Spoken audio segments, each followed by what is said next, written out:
Well, in a few minutes you're going to hear something truly new. William Henry's first foray into the world of being a talk show host. I have hosted Dreamland every weekend since 2000, and now I am getting another host, not for every show, but William will be with us every so often, once a month maybe a little less often at times, maybe a little more often, because he's quite interested in hosting these programs, and with the depth of knowledge he brings to this, he, I think, is going to really be able to fill my shoes very well, because one of the problems that all of these radio programs have is hosts who are not really part of this very complex and very deeply, deeply difficult field to understand. William is much a part of it as you and I are. So, William, I want to welcome you as host to this program. In a few minutes, William will be talking to Dick Hoagland, Richard Hoagland, for the first time appearing on Dreamland, to inaugurate William Henry's hosting of the show. Welcome, William. Well, thank you very much, Whitley. I'm truly honored to step in and fill in for you every now and then. I think it's going to be very exciting. Well, I do too, and I think that you're going to bring a whole new perspective to things, but a very shall we say, a very learned perspective as well. And I'm tremendously excited about hearing you talk to Dick. That is always awesome, and from the directions that the two of you come from, coming together, it's just going to be, I'm just really pumped. That's all I can say. So let's get on with the show. William Henry, the next voice you will hear is William Henry introducing Richard Hoagland. So we'll be right back with William Henry hosting Dreamland. We're celebrating William Henry's first hosting of Dreamland today in a very special way. Any order you place that includes one or more William Henry books will also include an absolutely free William Henry DVD. This is the Stargate DVD, and it is an absolutely fascinating lecture. William at his very best, and it is good. It's absolutely free. Anything you buy in our William Henry section comes with the DVD. So go to the Unknown Country store right now, click on that William Henry section, and celebrate William Henry as host of Dreamland with us. The DVD does not appear in the store. It will come in your order automatically. You do not need to include it. Subscribers, this will be the only mention of this in your version of Dreamland and the only ad in your version of Dreamland. So do take advantage. We do want you to know about this wonderful offer. Hi, this is William Henry. This is Dreamland. My guest today is Richard C. Hoagland, winner of the Engstrom Medal, and a person who is a pioneer in both science and spirit, and most certainly a big inspiration to a lot of us young guys in the field of hidden history. Richard, welcome to the program.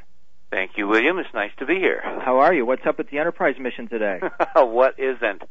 We have been waiting for word from Europe as to whether or not the Mars Express mission has in fact detected ammonia and some other organics in the atmosphere of Mars, and there has been extraordinary confusion.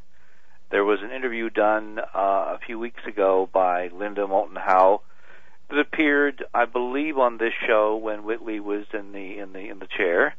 And there were extraordinary hints from this Italian scientist at that time that if he hadn't found them, he was so convinced that he was going to find them that he was even announcing which meetings he was going to announce.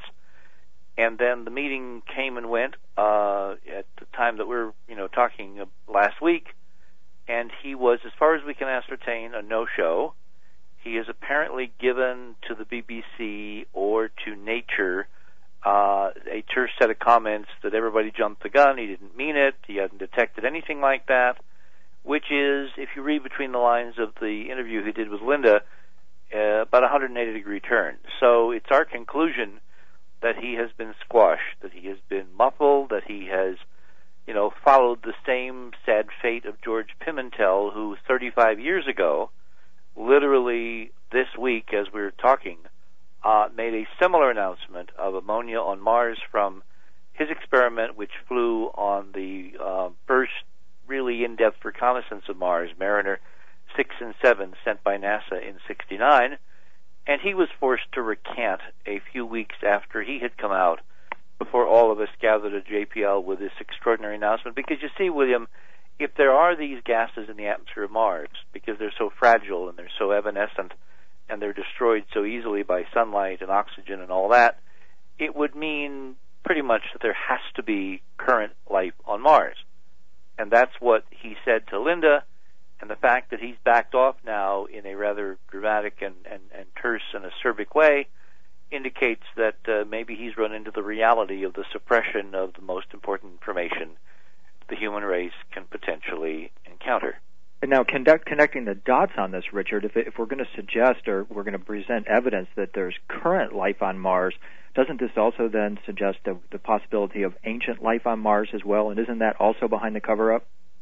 Well, this opens the door to everything. Once you admit as much as one microbe somewhere else, current, alive, happy, going to the beach on Sundays, watching television, whatever, you have opened the door to any extraordinary set of scenarios that you can imagine, including confirmation that little life, that little guy, is surrounded by lots of other little guys, and it is only part of a long chain of guys up to and including intelligent guys. So yes, this seems to be part of the consistent political pattern, which is to make us unique, alone, solitary, all by ourselves, all that is, because if you keep it at that stage, you never have to confront the implications ranging from ruins to UFOs to who's knocking at the door right now. And so obviously we're at a critical crossroads in our destiny, and it's no wonder with an election coming up that they would want to keep the pot on the lid on the kettle, so to speak, because it is about to boil over, it seems like. I wanted to ask you about this too. I know before we leave that, let me pick up on that point, because there is another potential scenario. If you go back and listen carefully to the conversation that Linda had with Formasino, which, as I said before, I think Whitley aired on this show, you will hear him say several times that he wants to announce life on Mars in September. Now, you can't do that as a world-class scientist on a major mission, the first European mission, unless you got the proof. So the way I read, and if you go to Linda's website, you can actually read the words and cogitate on them carefully, but the way I read what Formasino said was basically that he had the data, but that he was politically waiting for the appropriate time to announce. Now, if it wasn't the COSPAR meeting last week in Paris, and it is September, then that puts a whole new dimension on it, because September is just a whisker away from the November election, is it not? Well, of course, and now we're talking an October surprise here that maybe go along with the line of thinking that says we're on a downward slippery slope here that begins with just a quick end to the Cold War with then a run-up to a war on rogue nations. It's all just a preamble to a war with the guys out there. Do you think this could be playing into a scenario such as that? No.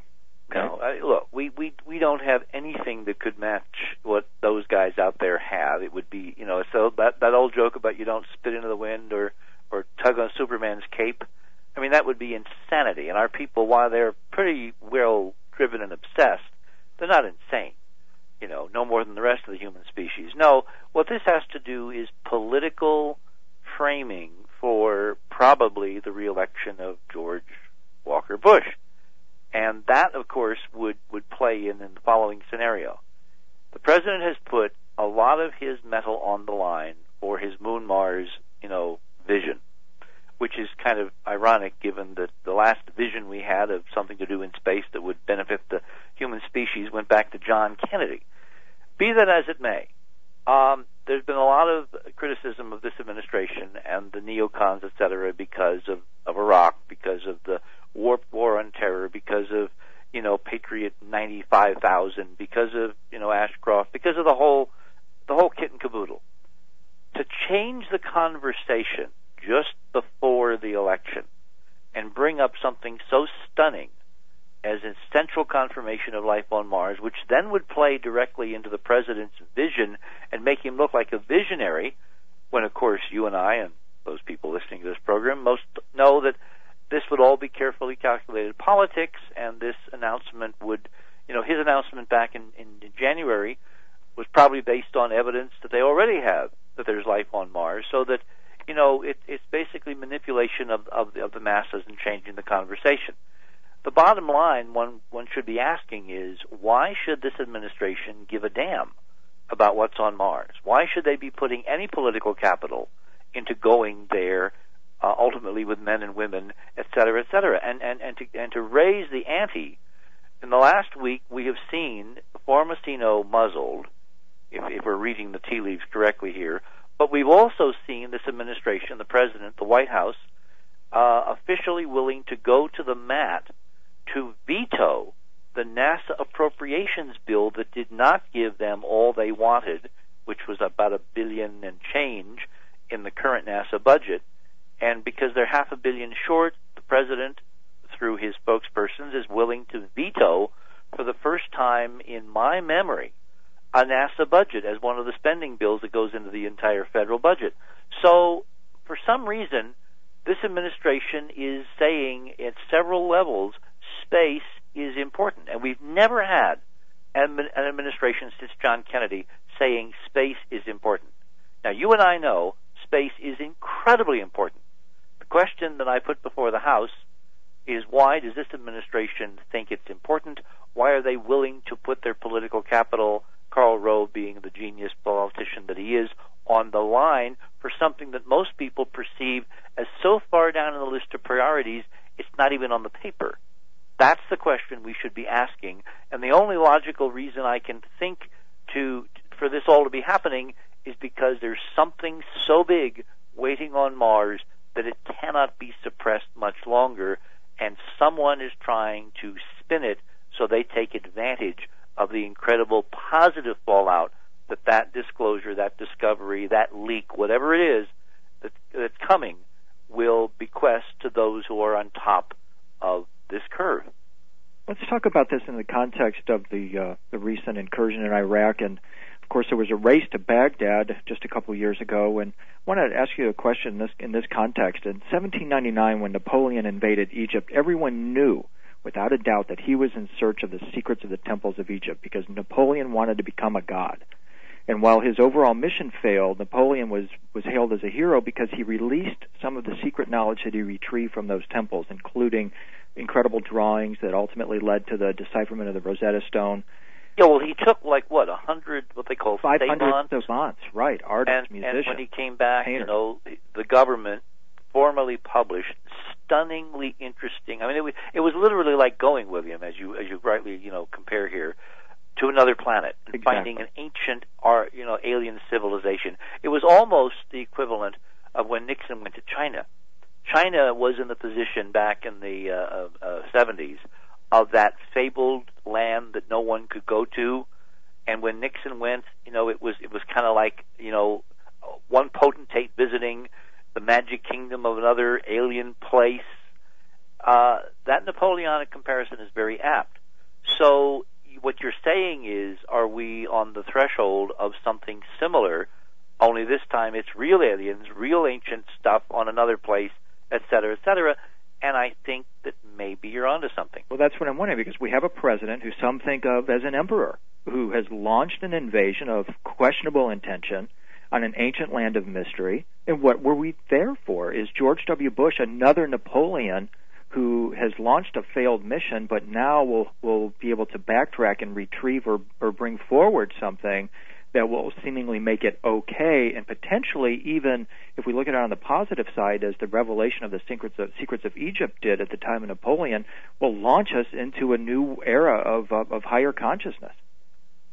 Well, if it's going to do that, I think it will do it inadvertently and serendipitously, because I don't think that's the plan by now. That's not the plan, most certainly, no. But what can we anticipate possibly, and I know it's speculation, and you may or may not have data on this, what can we look to that may have been looted from that museum that's going to be trickling out here? I know Jim Mars has talked about the possibility that Saddam had some of the monoatomic gold secrets. I've talked that he may have been, or was certainly seeking the Stargate secrets of the ancients. Can you talk for a moment about what conceivably was behind the race to Baghdad?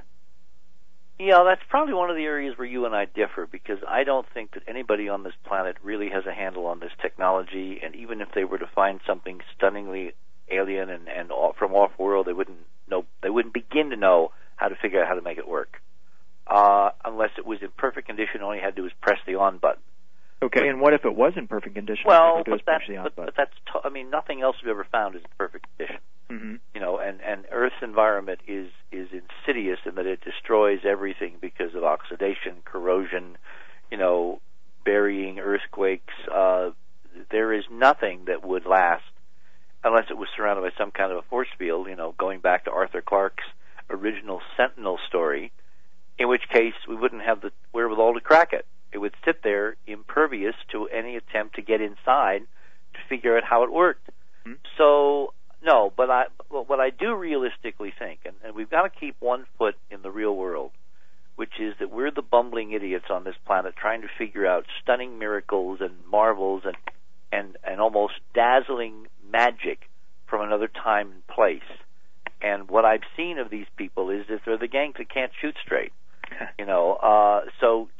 So to say that Saddam, would have access to something that would be a threat, that we would have to go and wrest from him, or just something that we wanted and we didn't want him to have, but remember, we set Saddam up. This whole soap opera was set up in 1990-91 with the first invasion, with April Gillespie saying to him in that meeting, we don't really give a damn about, Kuwait. You can just go and re-annex your 19th province, et cetera, et cetera. Then we turned around and we landed on, with everything we had to make an example. Then we let him, what was that great line from the Nixon administration, from Haldeman or Ehrlichman, twist slowly in the wind for 10 years with resolution after resolution. And even the Clinton guys played along and did little things, but nothing major. And then we have George W., the heir prince of his dad, closing the loop, finishing the job, et cetera, et cetera. I mean, the whole thing is kind of like a Shakespearean tragedy. But the bottom line, the underbelly of it, I believe, it has nothing to do with democracy, has nothing to do with the torture chambers and the prisons and, his mythical weapons of mass destruction.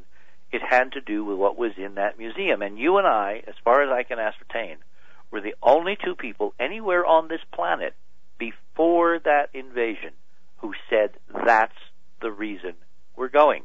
Well, of course. That's the key. Well, it isn't. It's never an of course with in science you're always dealing with ambiguities. But in this case, remember, science is nothing if it's not prediction.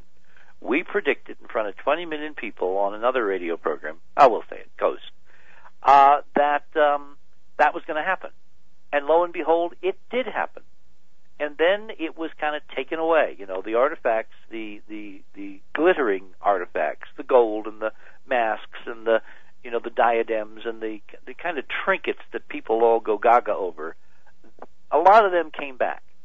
But the real prize, which has not returned, was the looting of over 80,000 cuneiform tablets, cylinder seals, etc., in the basement archives that were gone in and deliberately yanked out of there by people who knew, A, where they were, and B, what they represent. And so to me, the reason for this war seems to have been the knowledge base that Saddam had been quietly accumulating, pending the day when someone could figure it out. Now, a treasure which is knowledge, a treasure which is an archive of a window into ancient history as to who we really are. Remember, civilization began at Sumer. The United States of America, the West, is the heir apparent of everything that was written down and done in that land, which was, formerly Sumer, now Iraq, 6,000 years ago, which is but an eye blink in the real history, I believe, of the human species, given what we're seeing on Mars. But the idea that was done as a prelude to connecting the dots to what we're going to find on Mars itself, now that to me makes sense. But the bad part is that even if this scenario is accurate, we're not supposed to know any of it going on. No one is going to publicly connect the dots. It's all being done in secret. It's all being done by usurpers it's all being done by an elite that basically are feathering their own nest, and the rest of us be damned.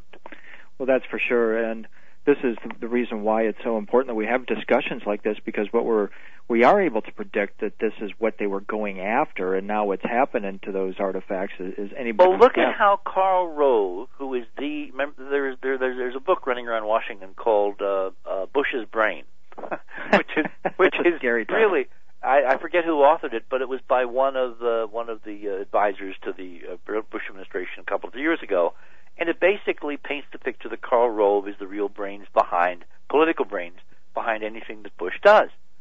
For him to risk political capital when this administration is under incredible and serious threatening assault by the Kerry Edwards ticket, the very week of the Democratic convention in Boston, to be willing to go to the mat against Congress, a Republican Congress who basically says, no, George, you can't have that $500 billion.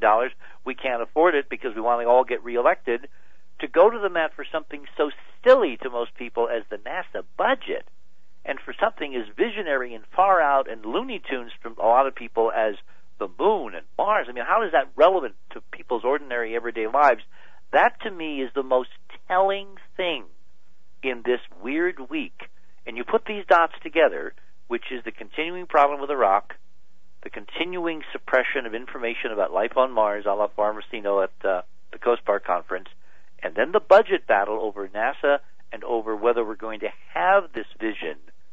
And the bottom line is we're on the threshold.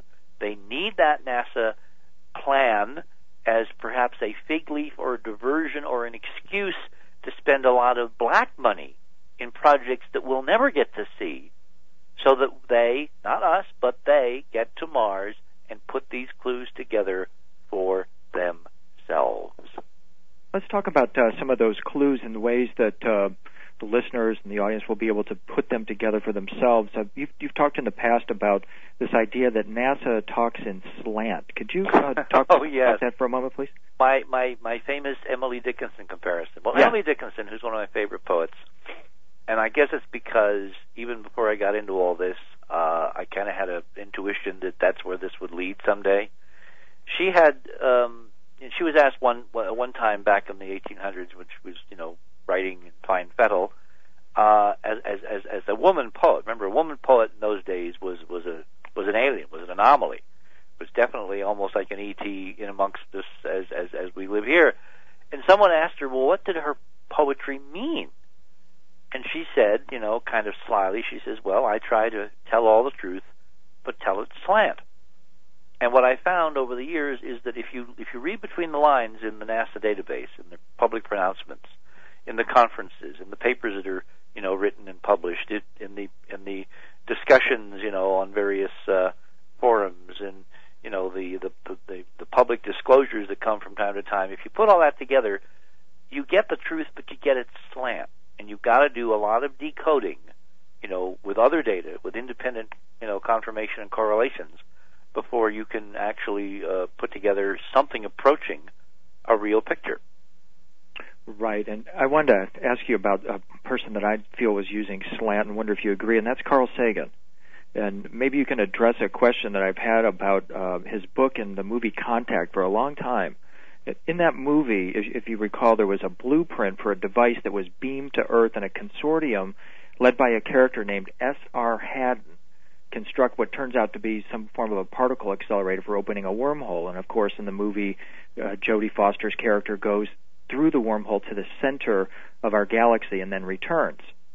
Yeah, it was a hyperdimensional transit device. Exactly. This is, to me, highly reminiscent of what we see in terms of the gateway experiences of ancient kings in Sumeria, ancient Babylon, including the Assyrian king who rebuilt Babylon, whose name happened to be S.R. Haddon. And I'm wondering, did Carl Sagan have a belief in ancient civilizations and their use of technology? I wonder if you could talk about that for a moment. Well, I can give you what's on the record.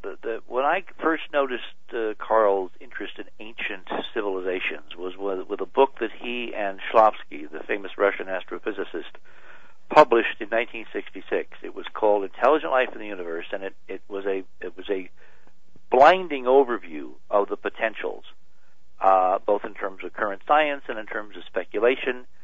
And one of the things that Carl did, and it turned out that he's the guy who did it. Shklovsky's book kind of got hijacked by Sagan, which, in hindsight is not a surprise. But just to read any of the Sagan biographies for you Sagan, people out there, and you'll find a very different person than you think you know from television.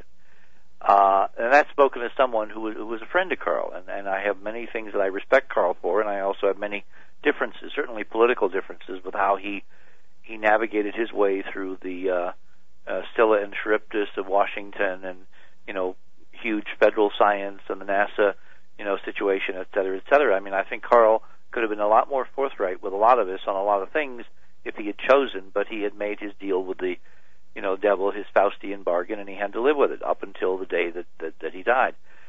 In this book, in Intelligent Life in the Universe, co-authored in the 60s, 66 with Shklovsky, there's a whole section dealing with Sumer, with the Sumerian civilization. It was my first encounter with the Berosus legend, with the Onus material, with the so-called contact scenario that the ancient Sumerians literally admitted that they owed their civilization to when kingship was lowered from heaven, when knowledge came down from the sky. And although Carl was very careful to tiptoe around saying this was real, what he did say, which again was back to Emily Dickinson, was that it was so close to the thing that you would look for in terrestrial mythology, vis-a-vis a real contact story, a real contact record, that it should be researched much more thoroughly. Then, of course, when Sitchin came out a few years later with his analysis, Sagan jumped all over him and said, "You idiot, you bumblehead, you dumb, schlo, the party line. You are not doing this at all by scientific methods." But of course, Sitchin took it 10 steps further, and Carl took 10 steps back. But that, putting it out there on the record and limbing it out that here's what you should look for, was classic Sagan. And he did that with Sidonia many times. He would say one thing in public, he would castigate what we're doing in public, and then he would privately do things that were astonishing, but you could never prove. I mean, there was no written record. I could not stand up in court and have anyone believe that Carl Sagan behind the scenes was helping our Sidonia investigation. But I know, me, myself, and I, and a couple other witnesses, that this, in fact, was the case, again, up until the day he died. So, yes, Carl is my quintessential Emily Dickinson example of the tell all the truth, but tell it slant. Right, and as you're saying that, I'm thinking about George W. Bush and his inauguration. In his 14-minute speech, twice he asked the question, does the angel in the whirlwind still direct this storm? Does the angel in the whirlwind still direct this storm? Now, did that come from Washington's vision at Valley Forge? No, it was actually in a letter that was written to Thomas Jefferson. Okay. But in fact, the source of that was a poet by the name of Joseph Addison. And the full 4-line quatrain says something, and I'm paraphrasing it. He said, he asked the question, does the angel in the whirlwind still direct the storm? And it hurls death and terror over the guilty land. And that, to me, is just a phenomenal example of the slant that you're talking about, because here's a president asking one question, but if you follow the line of thinking with it and connect the dots on where the source of the poem actually came from, you find that he's asking the question if the angel in the whirlwind, which Sitchin, of course, would uphold as some form of a ET, is hurling death and terror over the guilty land. And this is made all the more scary when we realize what happens 9 months later on September 11th when death and terror was hurled over the land. You want to hear an eerie coincidence? Absolutely, please, yeah. George Pimentel, 35 years ago, this Berkeley physicist who built this infrared spectrometer that flew to Mars, past Mars in '69, just a few days after Neil and Buzz had come back from the moon. I believe, in looking at the data, and I published it in Enterprise. Just go to enterprisemission.com and you'll read an article that we wrote called "Methane on Mars: Back to the Future?" ? Because what's going on now is an eerie reprise of what went on 35 years ago. Pimentel made this big announcement. And then weeks later, he held a press conference in Washington at NASA headquarters, 3,000 miles east of JPL, where the original announcement that I was witness to had taken place. And he basically recanted. It was kind of like Galileo, where the church basically forced him to deny that the Earth moved. Right. You want to know the date of that recantation of life on Mars announced in '69? Hit me. September 11th. September 11th. So is that a slant date that we're looking at? I mean, is that... Go and read our take on 9/11 on Enterprise. Okay. Which is called Who's the Enemy Really? Okay. And you will see, to the best of our ability at that time, a turgid tale of secret societies, the Templars, the Arabs against the Templar invasion of the Middle East, the Holy Land, knowledge swapped back and forth, an enmity which continues down to this day, I believe. And at the heart of it is the memorialization of this date, 911 years ago, on September 11th, 2001, which is when this feud between these two great secret entities that are vying for control of this planet began. It's all there in that piece. So look for Who's the Enemy Really on Enterprise. We published it in the beginning of 2002.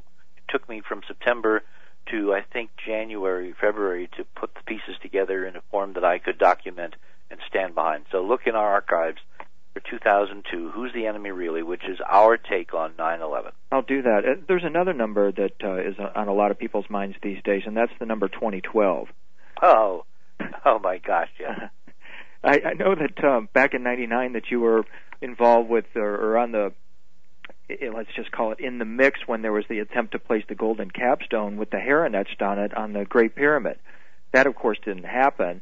Now we're getting geared towards 2012. Do you see a connection between the events, the failed events of 1999 to put the capstone on the pyramid, and what's coming up for 2012? Well, this goes back to who's really running things and who's in and who's out. Who is and I'll bring Sagan back into this. When we started this whole investigation into Cydonia and Mars and ruins and all that, we were joined by a number of very well-credentialed and bright people. One of them is John Brandenburg, who was a plasma physicist, nuclear physicist. He worked at Los Alamos for a while. He's now somewhere in Washington working for an independent think tank, I believe. He's maintained a very avid interest in Mars. He's written a couple of books on the subject. He's worked with DiPietro Molinar. And he worked with us in the beginning. He came to us by way, I think, of a public show or something, and he tracked us down and wanted to kind of join our team, our fledgling team at that point. This is 1983. And we were writing a paper, based on our initial results to be presented at the first Mars conference held in 1984 in Boulder, Colorado. Oh, right, yeah. I wanted to ask you about your days back in Berkeley around 83 with Arthur Young and all those guys, too. So we can yes. Anyway, so John, being a nuclear physicist, had no compunctions against, sending an email to Carl and saying, we're working on this. What do you think? Since Carl was the public persona when it came to life out there. And Carl wrote him back a most stunning and arrogant reply. Again, quintessential Emily Dickinson. He said, and I can quote this verbatim now because it's one of those things that's kind of burned in flaming letters on my mind. He said, "It's not whether you're right or wrong, sir. You're not even in the conversation." Oh, man. I mean, wow. Yeah. Zing. Cold, but very accurate. The way this works, the way this game works, is that there's an in crowd and an out crowd.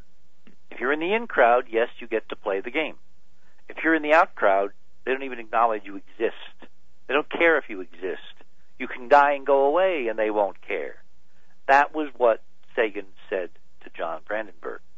Now, if you extrapolate from that to what's going on now, the bottom line is that all that's occurring vis-a-vis Mars space, the Moon Mars Initiative, by these people, is basically for their benefit. The rest of us don't count. We're at worst noise to be kept at bay, to be suppressed, to be, kept in a box, to be kept uncredible with the New York Times and CBS, et cetera, for as long as it takes for them to consummate whatever plans they have. And part of those plans, I now firmly believe, include getting ready for what they believe is going to transpire in 2012. And this whole Millennium celebration was, I mean, the damn thing even was conceived on the wrong date.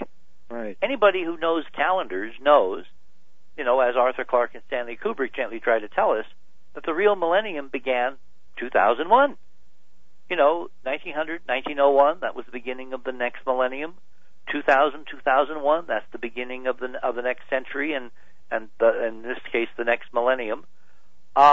But why was there all this fuss and fury at the network level, at the political level, when Zahi Hawass, who was the kind of keeper of the flame at Giza, was planning to throw his party and put the golden capstone on with a helicopter, you know, a nice light. It wasn't solid gold. I mean, they could never have lifted a solid gold capstone. It was basically a frame, an aluminum frame with a gold sheeting over aluminum, you know, with appropriate symbols. But it was all symbolic. It was all to basically close that loop about when the capstone is put on the pyramid according to Masonic tradition, you know, the New World Order has taken over and a new day dawns, et cetera, et cetera, et cetera. I got intrigued with why they all missed the date. How could so many bright people get it wrong? Now, this is not a matter of, you know, discussion or opinion. It was wrong. Flat, blankety blank, wrong. Well, when I began to look at the relationship between the pyramid itself and the Boval model for alignments of its, you know, long internal tunnels with certain stars, in particular the star Sirius, suddenly all made sense. Because 2000 was exactly 12 years, right, before 2012. The Earth goes around the Sun 1 degree per day. And there's a line out of, I think it's the New Testament, where Jesus tells, you know, people that, you know, to my Father, you know, 1,000 years is but a day, or a day is 1,000 years. In other words, there's an equivalent metaphor for time where one can be substituted for the other. So it turns out that the alignment in the sky between the pyramid and Sirius and the pyramid and Orion, if you do all the calculation, and I put this up in our End of Days series, which again is on Enterprise, just do a search on End of Days, Part 1, Part 2, Part 3, etc., etc. You'll see all this laid out with graphics, diagrams. It turns out that if you actually look at the sky, that night of December 31, 1999, the transition to 2012, Sirius, the brightest star in the sky, a star which we now can prove is connected in mythology to Mars and Sidonia. And there's a stunning piece of work done by David Flynn, which really has now proven all this, and it'll be part of the video series we're putting out on the University of Wisconsin conference held last fall called God, Man, and E.T., which we're close to finish on the edit. Oh, excellent. Good. And you'll be able to see how this all works in David's work. The bottom line is there's a connection between Mars and Sirius.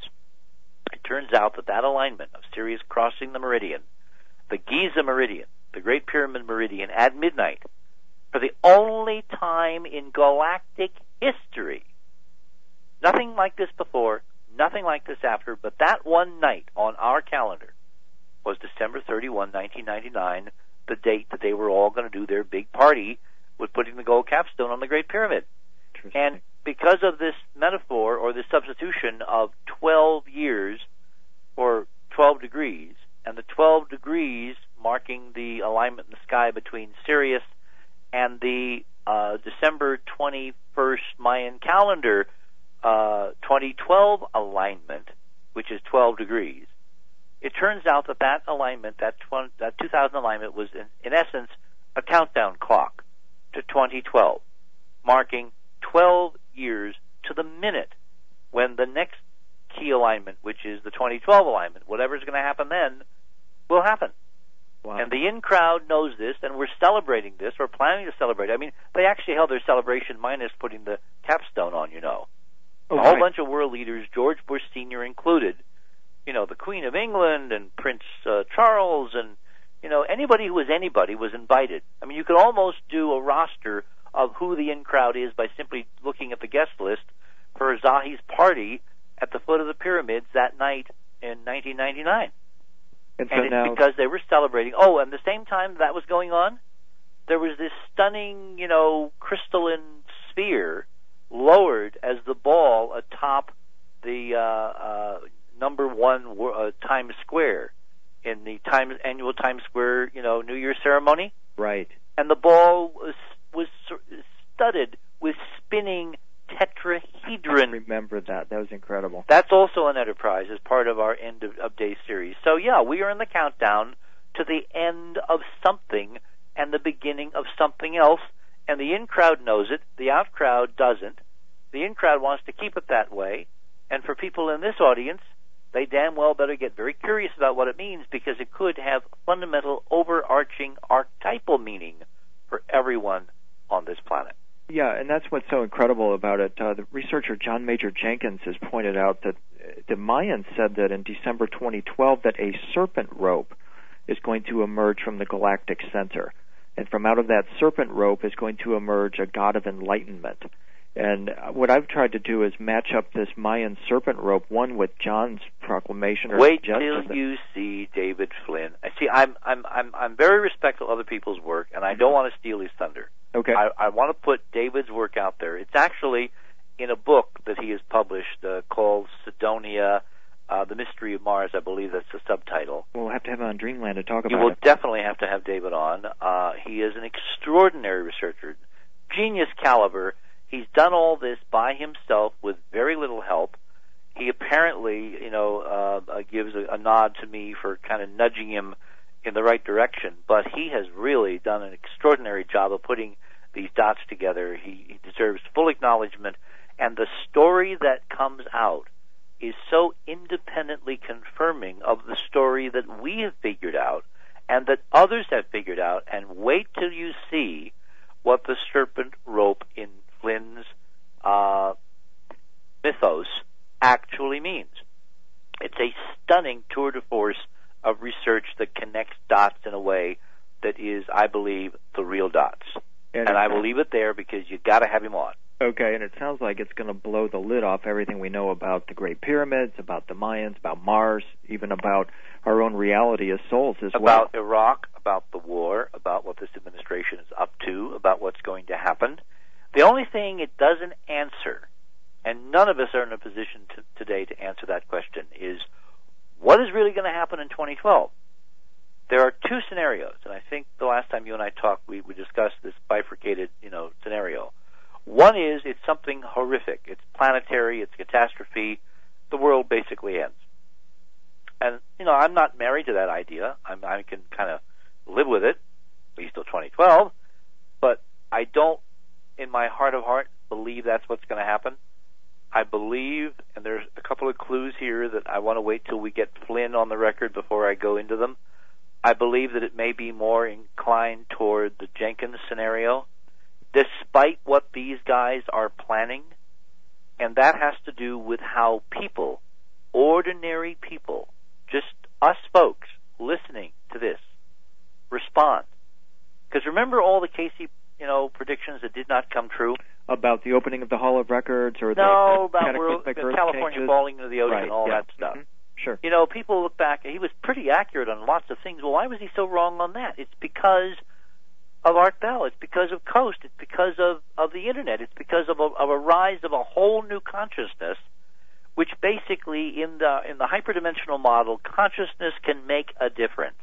Right. And if we enlighten enough people, and enough people desire an alternative future of hope, of sincerity, of integrity, of enlightenment, of aspiring to the best of the human condition, well, that can change worlds. It can change this world, and that's implicit in these two opposite polarity scenarios. Well, one doom and gloom, and the other extraordinary potential. That's what I'd like to point out. Sorry. It is within our power, William, I think, to choose. It's all about choice. So let's choose the right one. In talking about slant, I just love it when President Bush comes on the air and says, we're winning the war on Tara. We're winning the war on Tara. Well, is he saying terror or Tara, which means compassion and enlightenment? Because that is the choice right there. We're either going to choose Tara, compassion and enlightenment, or terror is going to get the best of us. And I just cannot, I just think it's a just profound example of that slant that you're talking about, that all of a sudden, at this time that we're moving towards a new alignment here in 2012 and a higher consciousness, that word terror. Who was the gal who wrote Gone with the Wind, the novel? Margaret. Margaret, yeah. Yeah. I'm missing, well, whoever she was, and someone will... Margaret Mitchell, sorry. Margaret Mitchell, yes. She knew something, because what did she call that symbol of the forgotten, glory of the South at the end of the Civil War? Of course, she called it Tara. Called it Tara. Right. And that haunting theme.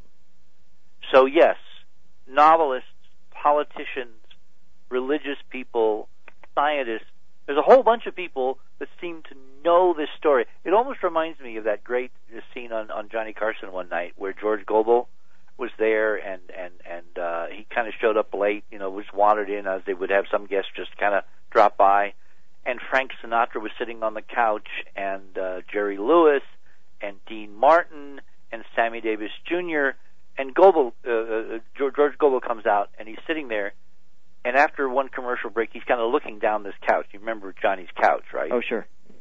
And he looks at the camera, and he says, and he cocks an eye toward Johnny, he says, you ever get the impression that life's a tuxedo and you're a pair of brown shoes?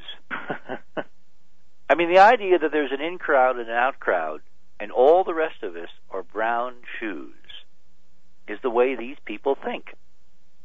But it isn't the last thing they will think, because it is in our power, since there's more of us than them, to change the way the thinking goes. Right, and so the key then is the pole can shift within us, and that shifts the pole out here. That's what the hyperdimensional model is now clearly saying. Clearly. And I will be documenting that in the next few months with some amazing things that we've learned at Coral Castle and that we're learning even now as we're making some recordings with new instrumentation, and all that has to be carefully, published and documented and buttressed. But when it is, I defy anyone in the mainstream to dismiss it as nonsense, because it is reproducible. We have a handle now, for the first time, on how this physics works, and consciousness is a key part of how it works.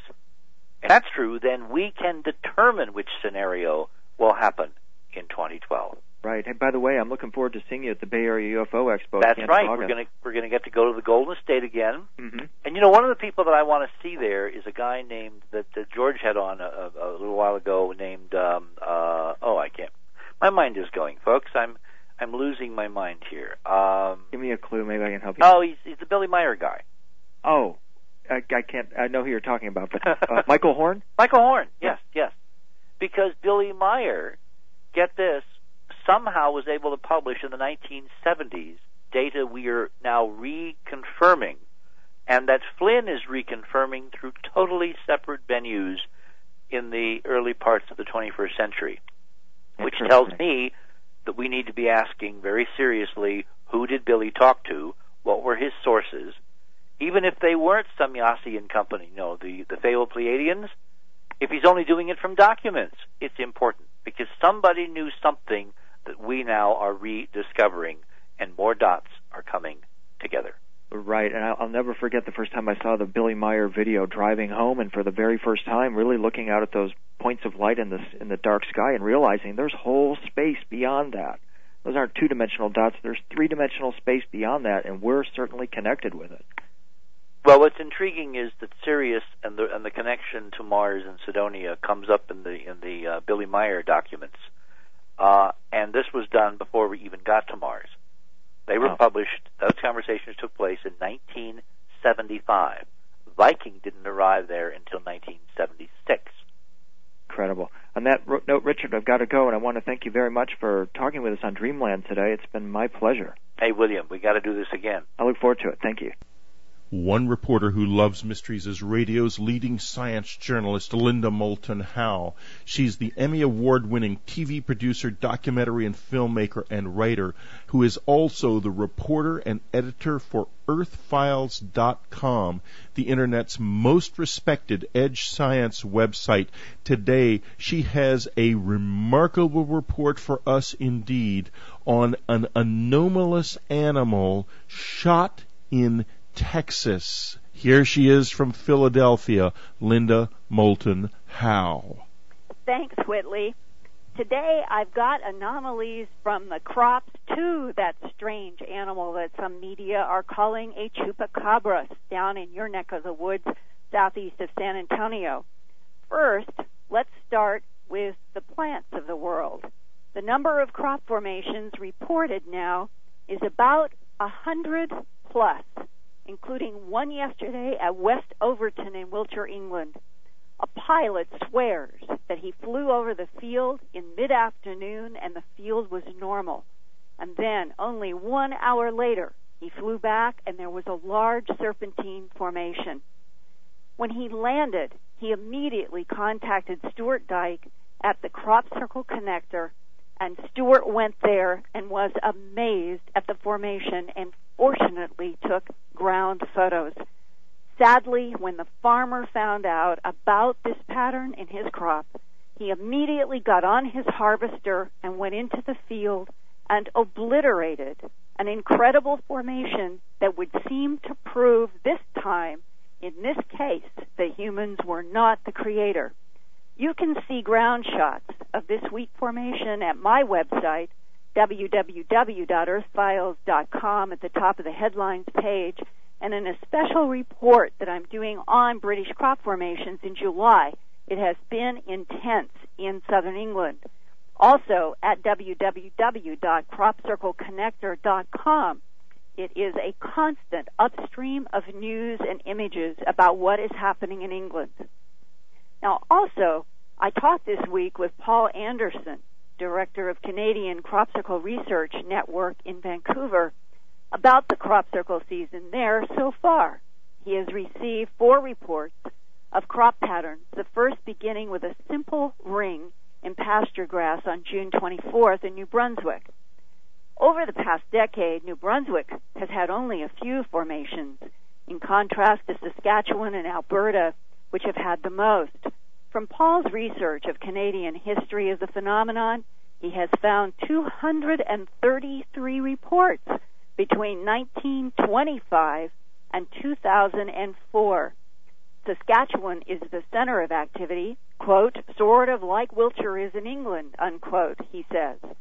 Of the 4 crop formations between June 24th and July 12th, 2 stand out as unique. One pattern across Lake Erie from Cleveland, Ohio, near Leamington in Essex County, Ontario, was created in soybeans by something that scorched the plants, which then disintegrated to bare soil.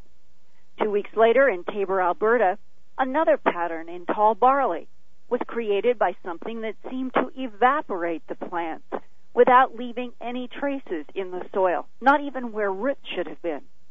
You can see images of both the Leamington, Ontario, and Tabor, Alberta dirt patterns at my website, www.earthfiles.com.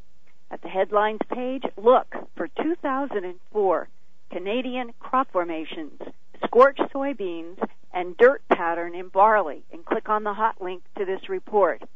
So now we can add a new phrase to the crop formation investigations, dirt patterns within living crops.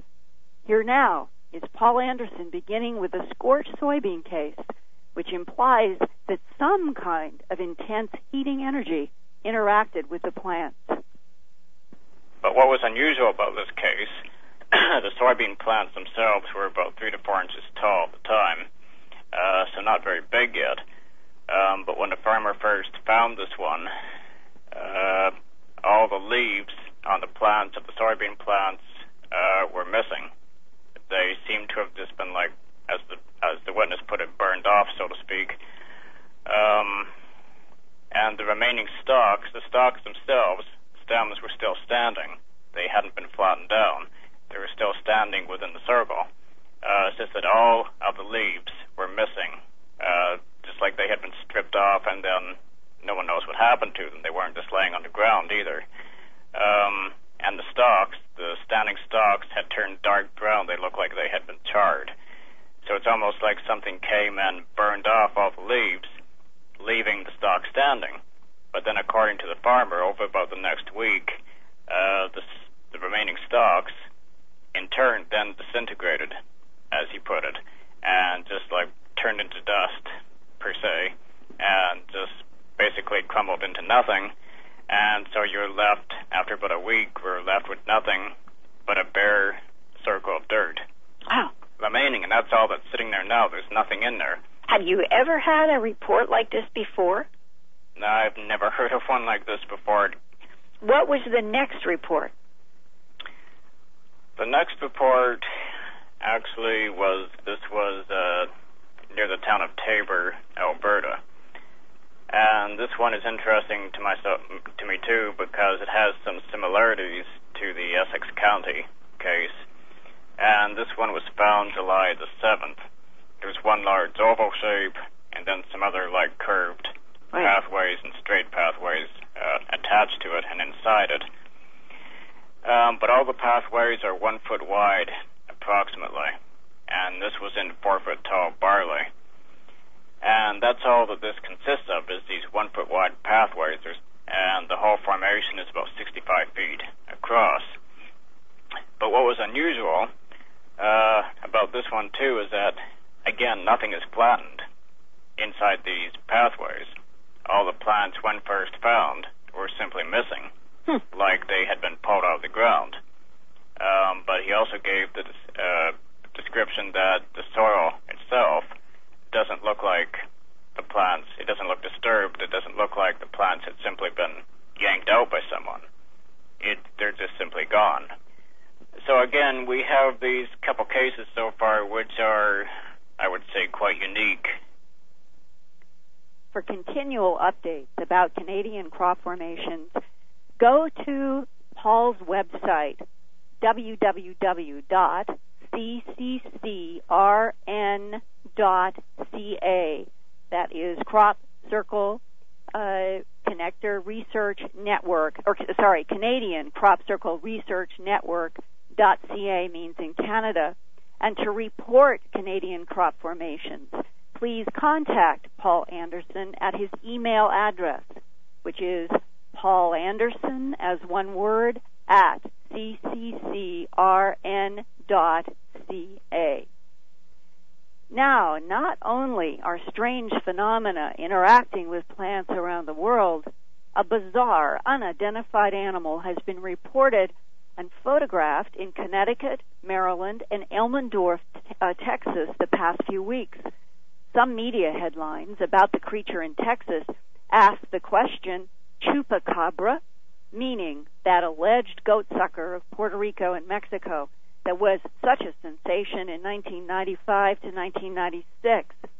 The descriptions back then were of a gray-colored creature whose skin had spots and very little hair. Some eyewitnesses said the creature could walk on its hind legs and then fall on all fours and run rapidly, even jumping 6-foot-high fences.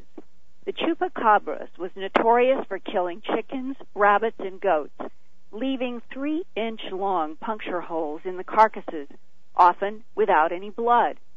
This week I talked with Terry DeRosa, a spokesman for the San Antonio Zoo, about the photographs of the Elmendorf, Texas creature. He said it was definitely not a coyote, which some people had postulated, but he didn't know what it was based only on the photographs. So far, no forensic or DNA analysis has been done by anyone. This week, I also reached the farm owner who shot the creature on his Elmendorf farm. His name is Devin McAnally. He is now retired after teaching high school English and was a basketball coach for 41 years. First, he lived and worked in Albuquerque, New Mexico, and then later moved to the San Antonio area, and finally out to this very remote farmland, about 30 miles southeast of San Antonio, about 5 miles downstream from where the San Antonio and Medina rivers join together. Back in the second week of May of 2004, Mr. McAnally found about 40 of his chickens killed, and he suspected maybe a wild dog or a neighborhood dog. And then, one morning, an alarm came from his own little long-haired terrier dog.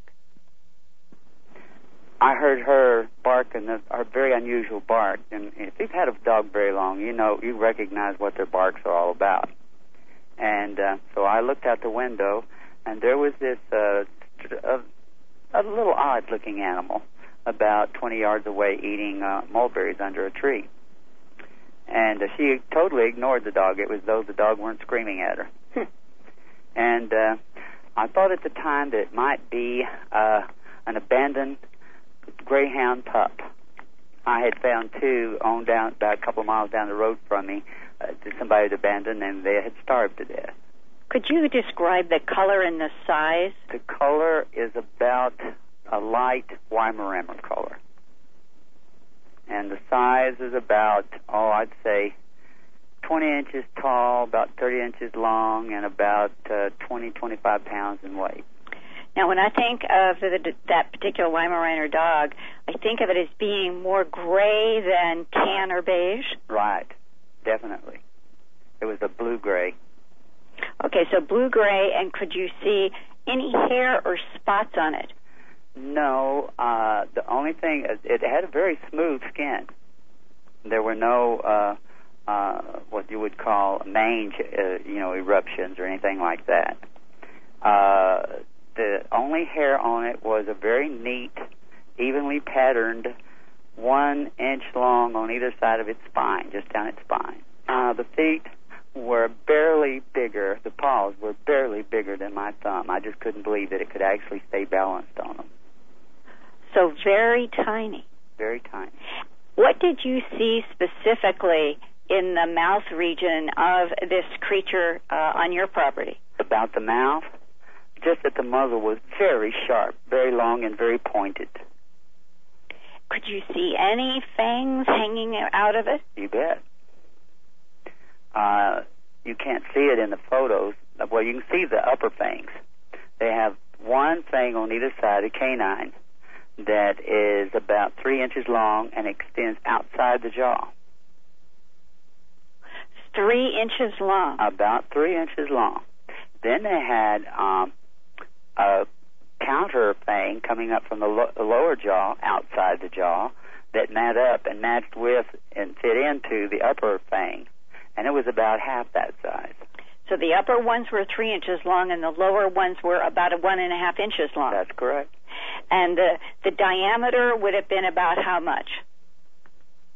Goodness, I don't know. Quarter of an inch. Okay. Because that matches very closely to what at least one veterinarian in Puerto Rico found in rabbits, in which holes extended from below their jaw up almost to the brain cavity, 3 inches long by about 1/4 of an inch long. He said it would look like a soda straw. Well, that's sort of the way this looked. What was it that brought you to shoot her? Well, I felt like the second and third time I saw it, maybe even the first, that it was going back to the scene of the crime. To the chickens. It was very close to that chicken house. And did you then sit and wait with your gun? Yes, I did.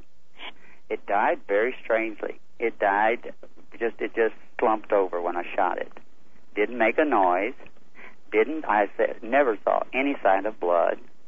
Even after, when I walked up to it and saw how odd it was at a closer distance, I put 3 more bullets in it. It never bled. Well, that's peculiar. Well, I never saw any blood. Where did you shoot it? I shot it under the same mulberry tree. The fourth time I saw it, I shot it. And where on the body did you shoot it? I have no idea. I was about 20 yards away.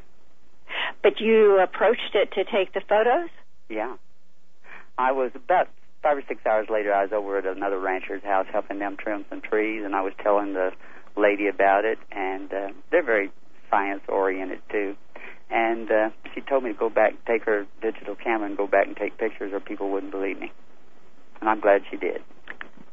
So you didn't walk up to examine this animal right after you shot it? No closer than 10 yards. Because? It didn't have any hair on its body. I didn't want to get something that was contagious. It didn't move. And I thought, I've shot many a possum that was killing my chickens. And I thought, in case it's playing possum, it's going to get some more bullets. Mm-hmm. And I never saw any blood. Later on, when I took the pictures, I used a long-handled shovel and turned it over 2 or 3 times to get different angles. Mm-hmm. And you still didn't find any blood on it? No. Because the photos are very clean. And I didn't see where the bullets went in either. Was there any reaction on the part of the animal to indicate that the bullets had, in fact, hit it? It just slumped without making a sound. Just slumped to the ground right where it was, and that's all I ever. No movement, no sound. This is really peculiar, especially if you couldn't see bullet holes. Yeah, this was a young female, and it was pregnant. The one you killed? Yes. Okay, and what you're saying is that if this was a pregnant female, then there must be a male somewhere. I'm presuming. Now, how did you know it was female and pregnant? Oh, it was obviously female. There was a paunch to the belly. Okay. And it tucked way up back towards the uterus. Now, what was it about this creature that you thought was obviously female? Oh, it had it looked the same way a dog did under its tail. Meaning that it had a vulva? Uh-huh. Okay. Not breasts, though? Yeah, I saw teeth. Okay, and but that's why I think it was a young female, because those teeth weren't developed. Is it be preserved someplace so somebody could do DNA analysis? I let the fire ants take a lot of the problem away, and then I buried it. So there's no chance of getting DNA then from it? Are you kidding? They can get DNA from the hide or from the remaining tissue. Well, I'm curious why you wouldn't have tried to get that into some kind of refrigerator or something. Well, my freezer's full of wild pig and wild and deer. We were making tamales for a church sale, so I wasn't about to, go to a neighbor and say, "Could I use your freezer for a dog that might be contaminated?" Now, what is it that you think this could be? The lady who was interviewed in the store said that it looked like a chupacabra that her grandmother had described to her from Mexico. There is a hairless dog in Mexico to this day. And from all indications, it probably came from the wild. The Indians of northern Mexico told a story to the first settlers that there was a wild dog that they called some long name. So you're saying that maybe what has shown up on your place, so remote in Elmendorf, southeast of San Antonio, could be some kind of genetic throwback to the ancient hairless dog that likes to attack chickens. Exactly. Okay. I tried to get my own information. I passed it around among people who I thought would know something about it. And the most disgusting response I got was a 30-second glance, and it's just mangy coyote. Who said that? A veterinarian, 5 biologists in a lab, an old-time fish and game person, wildlife management person from the King Ranch.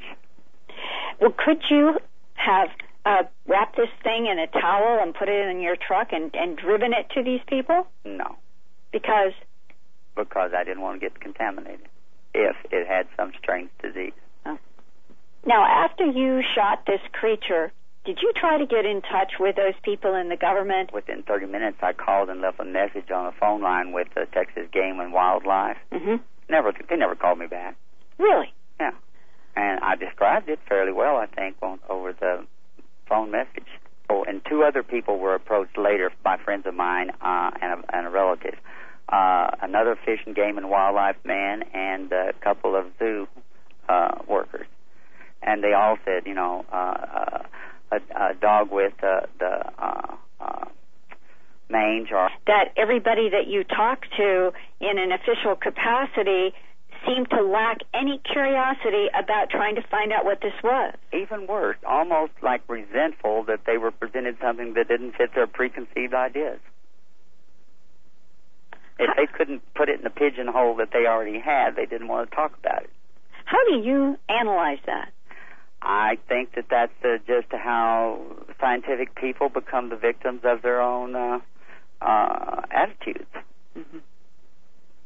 They become very institutionalized, and they're not there as curiosity seekers, which probably started them on that line of profession in the first place. Do you think that you could possibly build some kind of a trap in which you might be able to capture alive the possible male? Well, I doubt it for this reason.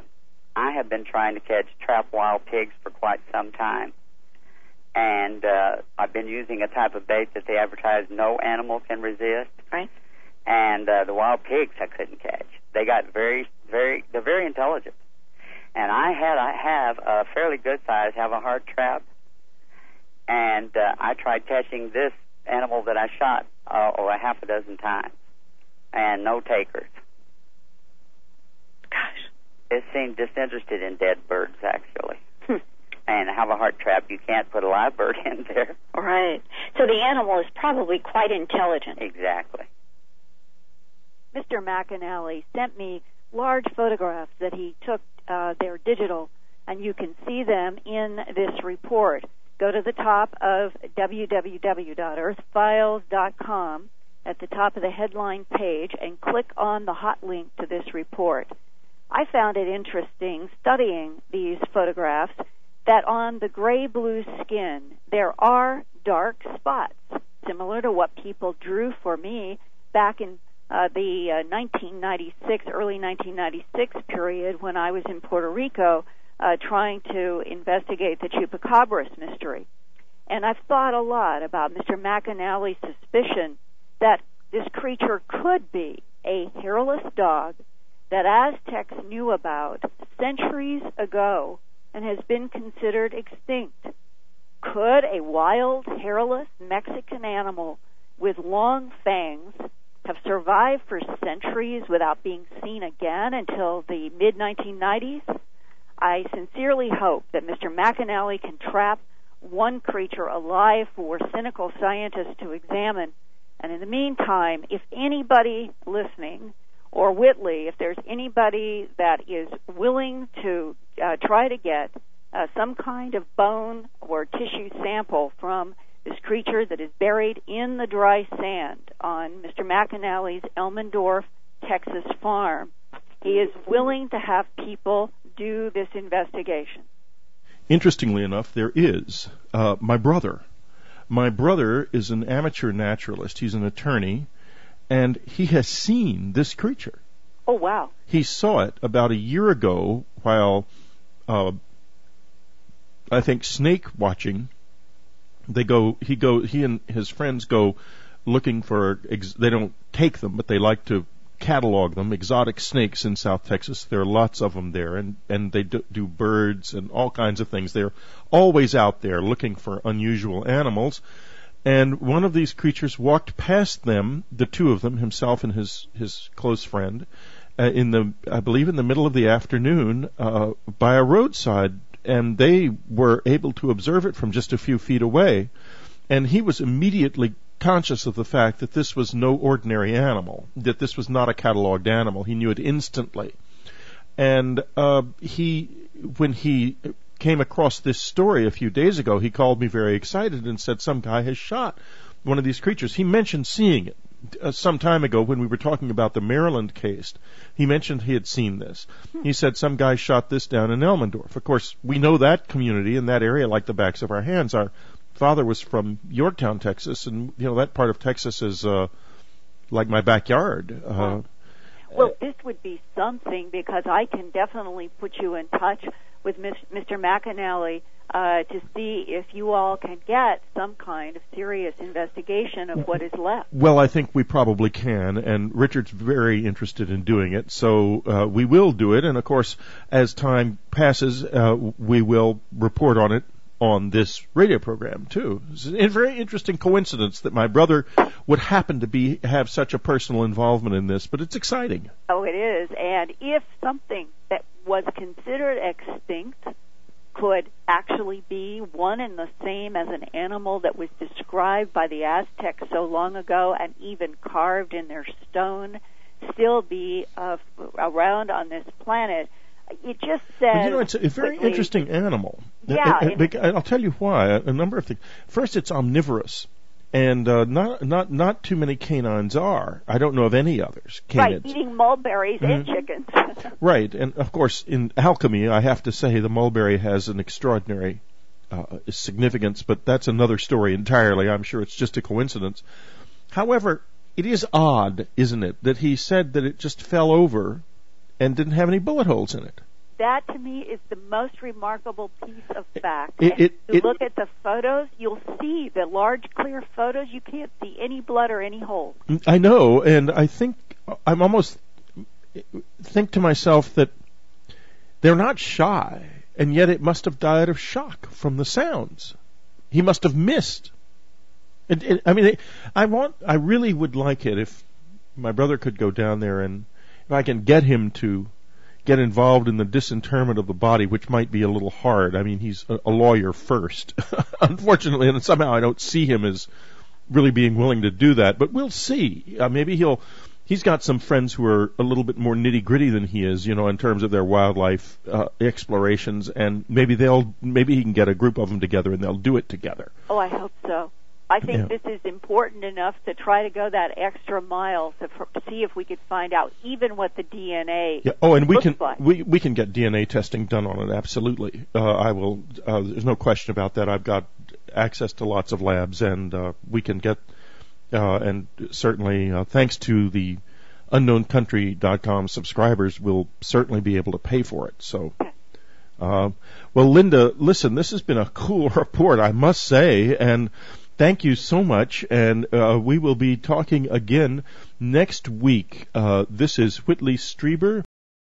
To the BBC or to Nature, a terse set of comments that everybody jumped the gun, he didn't mean it, he hadn't detected anything like that, which is, if you read between the lines of the interview he did with Linda, about a 180-degree turn. So it's our conclusion that he has been squashed, that he has been muffled, that he has followed the same sad fate of George Pimentel, who 35 years ago, literally this week as we were talking, made a similar announcement of ammonia on Mars from his experiment, which flew on the first really in-depth reconnaissance of Mars, Mariner 6 and 7, sent by NASA in '69, and he was forced to recant a few weeks after he had come out before all of us gathered at JPL with this extraordinary announcement. Because you see, William, if there are these gases in the atmosphere of Mars, because they're so fragile and they're so evanescent and they're destroyed so easily by sunlight and oxygen and all that, it would mean pretty much that there has to be current life on Mars. And that's what he said to Linda, and the fact that he's backed off now in a rather dramatic and terse and acerbic way indicates that maybe he's run into the reality of the suppression of the most important information the human race can potentially encounter. And now, connecting the dots on this, Richard, if we're going to suggest or we're going to present evidence that there's current life on Mars, doesn't this also then suggest the possibility of ancient life on Mars as well? And isn't that also behind the cover-up? Well, this opens the door to everything. Once you admit as much as one microbe somewhere else, current, alive, happy, going to the beach on Sundays, watching television, whatever, you have opened the door to any extraordinary set of scenarios that you can imagine, including confirmation that little life, that little guy, is surrounded by lots of other little guys, and it is only part of a long chain of guys up to and including intelligent guys. So yes, it's this. Well, in a few minutes you're going to hear something truly new. William Henry's first foray into the world of being a talk show host. I have hosted Dreamland every weekend since 2000, and now I am getting another host, not for every show, but William will be with us every so often, once a month maybe a little less often at times, maybe a little more often, because he's quite interested in hosting these programs, and with the depth of knowledge he brings to this, he, I think, is going to really be able to fill my shoes very well, because one of the problems that all of these radio programs have is hosts who are not really part of this very complex and very deeply, deeply difficult field to understand. William is much a part of it as you and I are. So, William, I want to welcome you as host to this program. In a few minutes, William will be talking to Dick Hoagland, Richard Hoagland, for the first time appearing on Dreamland, to inaugurate William Henry's hosting of the show. Welcome, William. Well, thank you very much, Whitley. I'm truly honored to step in and fill in for you every now and then. I think it's going to be very exciting. Well, I do too, and I think that you're going to bring a whole new perspective to things, but a very shall we say, a very learned perspective as well. And I'm tremendously excited about hearing you talk to Dick.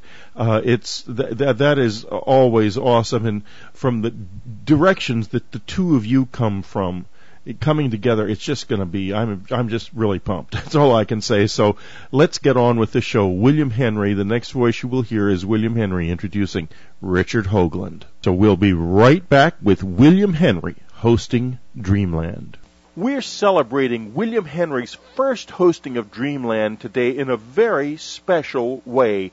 Any order you place that seems to be part of the consistent political pattern, which is to make us unique, alone, solitary, all by ourselves, all that is, because if you keep it at that stage, you never have to confront the implications ranging from ruins to UFOs to who's knocking at the door right now.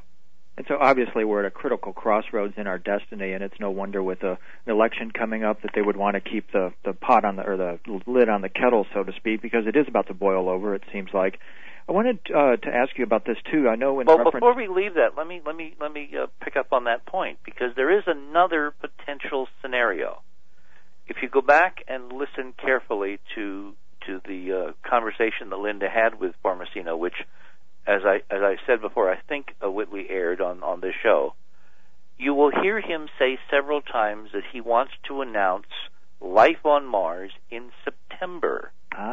Now, you can't do that as a world-class scientist on a major mission, the first European mission, unless you got the proof. So the way I read, and if you go to Linda's website, you can actually read the words and cogitate on them carefully, but the way I read what Formasino said was basically that he had the data, but that he was politically waiting for the appropriate time to announce.